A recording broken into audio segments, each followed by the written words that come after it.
बेटा, तुम्हारे सर का दर्द कैसा है? बिल्कुल ठीक है। तुम्हारी बात हुई फरहान से? कैसी बातें कर रहे हैं आप? भला उसकी फरहान से क्यों होगी अब बात? कुछ रह गया अब बात करने के बारे में? अब हमारा उनसे कोई ताल्लुक नहीं रहा।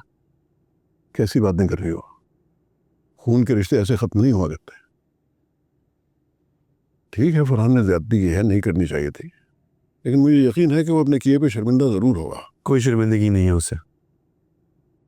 उसकी शक्ल देख के लग रहा था आपको उससे कोई फर्क पड़ा है। साहिर, और मैं ना इस बात को डिफेंड कर करके तंग आ गया हूँ।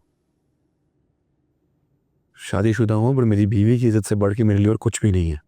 रमशा मेरी भी बेटी है। फरहान ने जो कुछ भी किया उसका मुझे बहुत दुख है।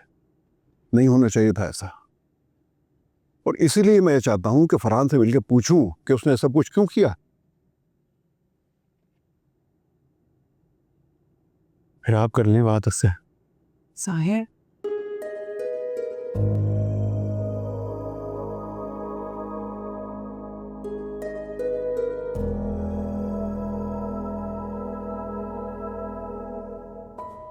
आप फिक्र ना करें, मैं समझाती हूँ साहिर को।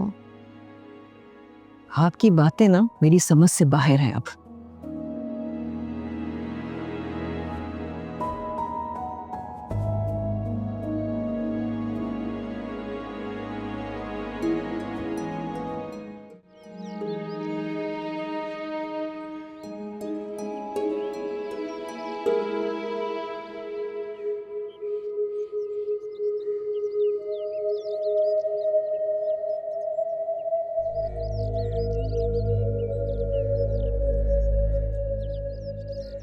साहिर, तुम्हें अंकल से ऐसे बात नहीं करनी चाहिए।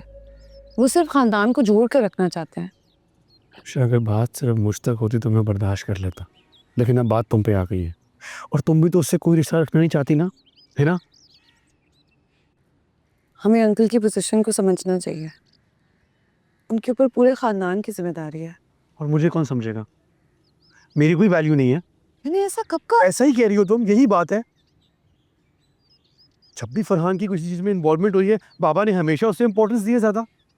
मैं कभी इंपॉर्टेंट था ही नहीं बाबा की नजरों में, और वो तुम्हें सिर्फ इसलिए लाइटली ले रहे हैं क्योंकि तुम मेरी बीवी हो। मुझे समझ नहीं आ रही कि तुम इतना ओवर रिएक्ट क्यों कर रहे हो। रिएक्ट नहीं कर रहा हूं मैं।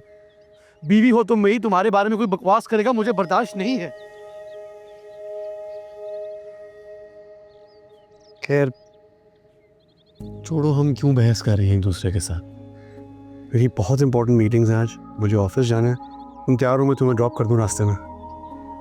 नहीं, क्यों अपना दिन जाया कर रही हो उस फजूल इंसान के पीछे? तैयार हो, ऑफिस जाओ, काम करो। तुम मुझे मामा की घर छोड़ दोगे? छोड़ देता हूँ।